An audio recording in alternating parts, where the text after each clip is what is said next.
আমরা বারবার বলছি স্বাধীনতা অর্জনের চেয়ে স্বাধীনতা রক্ষা করা কঠিন। আমরা এভাবে উচ্ছেদ করে দিচ্ছি, এটা আমরা রক্ষা করেও দেখাবো। এটা আমরা রক্ষা করে দেখাবো যে না, আমরা মানুষকে আর বসতে দিব না। আমরা সকাল থেকে অভিযান করেছি, 10টা থেকে আমাদের অভিযান শুরু হয়েছে। আমরা এ যাবৎ 45টি মামলা দিয়েছি, হচ্ছে ভিডিও মামলা, 15টি মামলা দিয়েছি আমরা ওই যে গাড়ির মালিকানা অনুযায়ী পজ মেশিনে, এবং আমরা এ যাবৎ জরিমানা আদায় করেছি 40,000 টাকা মতো, 40,000 টাকা মতো, এবং 4 জনকে আমরা অ্যারেস্ট করেছি। আমরা ওনাদের বিকেলে আমাদের যে সামারি ট্রায়াল কোর্ট আছে ওখানে উপস্থাপন করলে ওনাদের বিষয়ে সিদ্ধান্ত নেওয়া হবে।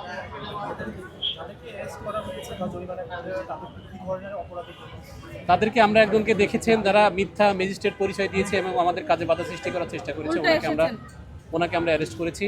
আর আমরা দেখেছেন ওই যে মুরগির দোকান থেকে একজনকে অ্যারেস্ট করেছি, যে একদম রাস্তার মাঝখানে মুরগির দোকান দিয়ে একদম মুরগি ওখানেই পরিষ্কার করছে, সবজির দোকান থেকে একজনকে আমরা অ্যারেস্ট করেছি।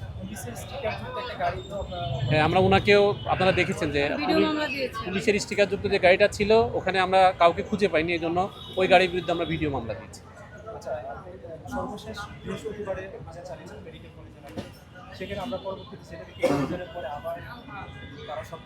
আপনারা যেভাবে দেখেছেন, আমাদেরও অনেক সংস্থা আছে যেগুলো দেখছে, হুবহু আগের মতো নেই। আমরা মেডিকেল ডিরেক্টরের সাথে কথা বলেছি, উনি বলেছে যে অনেকটাই কমেছে। আমরা যদি প্রতিনিয়ত এটা করতে পারি, ইনশাল্লাহ আমরা এটা উদ্ধার করতে পারবো।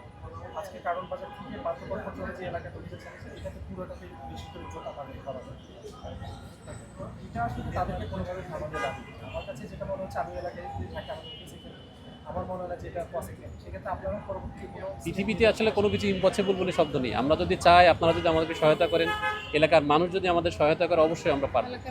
ইম্পসিবল বলে কোনো শব্দ নাই ভাই, এটা করা সম্ভব।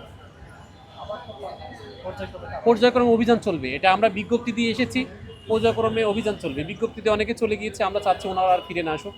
পরবর্তীকে বসার চেষ্টা করলে আমরা তাদের বিরুদ্ধে কঠোর ব্যবস্থা নিই। আমরা লিখিতভাবে অভিযান, বিজ্ঞপ্তিতে অভিযান আগামীকাল শেষ। এরপরে আমাদের বিভিন্ন সোর্সের ভিত্তিতে আমরা অভিযানগুলো করব, নিয়মিত অভিযান থাকবে। এবং আমরা বারবার বলছি স্বাধীনতা অর্জনের চেয়ে স্বাধীনতা রক্ষা করা কঠিন। আমরা এভাবে উচ্ছেদ করে দিচ্ছি, এটা আমরা রক্ষা করেও দেখাবো।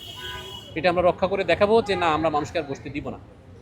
যারা অবৈধভাবে ফুটপাতে এক্সটেনশন করে ব্যবসা করছে তাদেরকে এই ব্যবসাটা আমরা করতে দিব। আপনি এর আগেও বলেছেন যে ফুটপাতে যারা আছে ওদেরকে নিয়ে সরকারের অন্য কোনো পরিকল্পনা হচ্ছে। সরকারের পরিকল্পনা, সরকার চেষ্টা করছে এনাদের হলিডে যে মার্কেট হয়, অর্থাৎ বন্ধের দিন কোথাও এনাদের বসানোর ব্যবস্থা করা যেতে পারে কিনা, অথবা আমাদের অফিস এলাকা আছে যে এলাকা সন্ধ্যার পরে নিরিবিলি হয়ে যায়, ওই এলাকাতে আমাদের নাইট মার্কেট করতে পারে সরকার। এরকম চিন্তা ভাবনা সরকারের মধ্যে আছে।